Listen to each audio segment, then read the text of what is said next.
The color drained from her face. I didn't. That must have been my mother. Your mother tried to commit a crime using my personal information, I replied in disbelief. She just wanted to help you see that sharing assets isn't so complicated, she said, trying to justify the unjustifiable. I laughed, but not with humor, out of helplessness. Committing bank fraud to demonstrate trust, is that reasonable to you? Don't talk to me like that, she shouted. We're getting married. It shouldn't be considered fraud if we're engaged. Madison, we're no longer engaged, I said firmly. The wedding is cancelled. You tried to access my money, and your actions ruined everything. She started crying. I didn't steal anything, Dylan. It's not theft if we were going to be. Get off my property. If you or your mother contact me again, I'll add her name to the report. Don't come back. She left in tears, but I felt no pity. I felt relief. Update. 2 weeks passed, and I thought things had cooled down, but they hadn't. That day, my phone rang. I saw the name, Robert Price, Madison's father. I'd always considered him a sensible, balanced man. That's why I answered. Dylan, this has gone too far. I think we should all sit down and talk, he said in a conciliatory tone. There's nothing to talk about, Robert, I replied. Your wife committed fraud, and your daughter demanded I share my assets to marry her. I won't negotiate with someone who tried to rob me.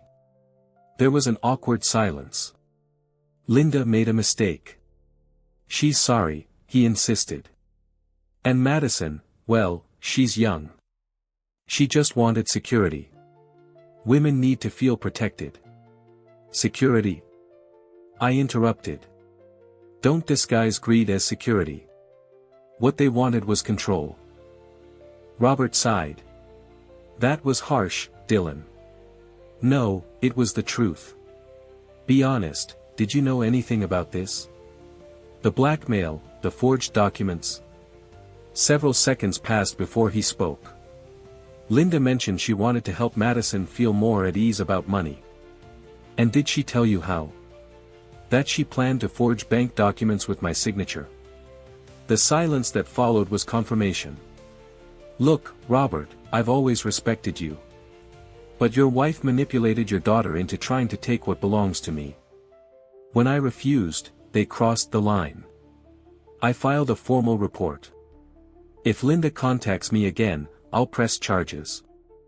I understand, he said at last, defeated. I'm really sorry about all this, Dylan. It's a shame.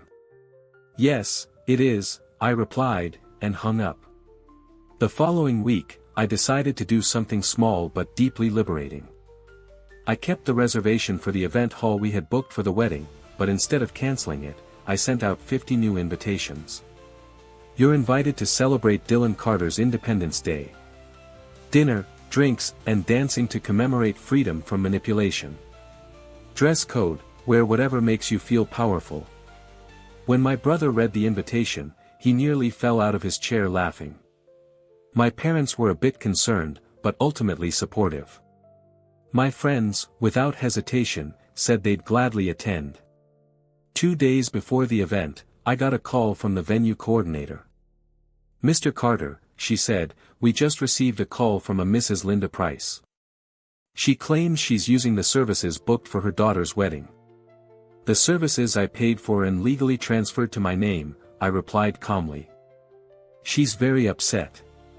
She threatened to show up at the venue to protest. If she does, call the police. There's an active report and a restraining order in progress. The woman thanked me for the warning and promised to stay alert. October 12th. The party was an absolute success. There was an open bar, catered dinner, and a DJ who made everyone forget their problems for a few hours. My best friend, who was also my best man, gave a speech that sparked laughter and a few uncomfortable glances. He talked about how to spot red flags before investing in a relationship destined to sink. The crowd laughed, but I knew he was right. Everything was going perfectly until Linda Price, the mother of my ex-fiancée, showed up. She stood outside the venue holding a sign that read, "This man stole my daughter's wedding." The event staff tried to convince her to leave, but she refused. They had to call the police.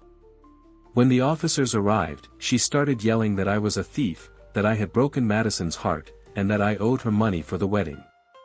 One of my friends recorded everything from inside. The officers asked if she had any valid reason to be on private property. She didn't. They asked her to leave several times, but she insisted on staying. She ended up being arrested for disorderly conduct and trespassing. From inside, we all watched as she was taken away. My brother raised his glass and said with a laugh, "To dodging disasters before they happen." Everyone toasted. I can't deny that those $15,000 spent on the event turned out to be an investment in peace of mind. 6 weeks later, everything was resolved. The police investigation confirmed that Linda hadn't committed just one act of fraud, but 3. First, she tried to access my bank accounts. Then, she attempted to open a credit card in my name. And finally, she submitted a forged deed to add Madison's name to the ownership of my house. The county noticed the signature didn't match and contacted me. That's how I found out. She was charged with 3 counts of identity fraud and 1 count of attempted theft by deception. Her lawyer claimed she acted out of legal ignorance, trying to protect her daughter. The judge didn't buy it. She pled guilty to avoid trial and received 18 months of probation, 200 hours of community service, $3,800 in restitution, and mandatory therapy. If she violates any terms, she'll go to prison. Shortly after, Robert Price, her husband, filed for divorce. He reached out to apologize and confessed it wasn't the first time Linda had forged documents. Years ago, she had signed a loan in his name without telling him. He forgave her then, but not this time. He said he couldn't keep living a lie. Madison never contacted me again. She disappeared completely. 3 weeks later, a woman named Alexis messaged me on LinkedIn. She told me she had dated Madison's ex-boyfriend before me and that the story was identical. Madison had demanded that her ex, Brandon, put her name on his accounts and investments before marriage. When he refused, she ended the engagement and tried to claim assets that never belonged to her. Alexis just wanted to warn me that this wasn't an isolated case. I thanked her and forwarded the message to my lawyer, Jason Miller, who said it was useful to have it archived in case of future manipulation attempts. Regarding the money Madison's parents had contributed to the wedding, Robert explained that Linda had used his savings without permission. He asked if I could return that amount, even though I wasn't obligated to. I agreed. Not out of legal duty, but empathy. I sent him the $7,000 that had come from his pocket. I considered it the right thing to do. The party, by the way, became legendary among my friends. To this day, they still refer to it as Carter's Independence Day. The venue coordinator emailed me afterward, thanking me for the exemplary behavior of my guests and saying that Linda's incident only made everyone appreciate the night even more. Apparently, they even received the best tips of the month. I recently sold my house.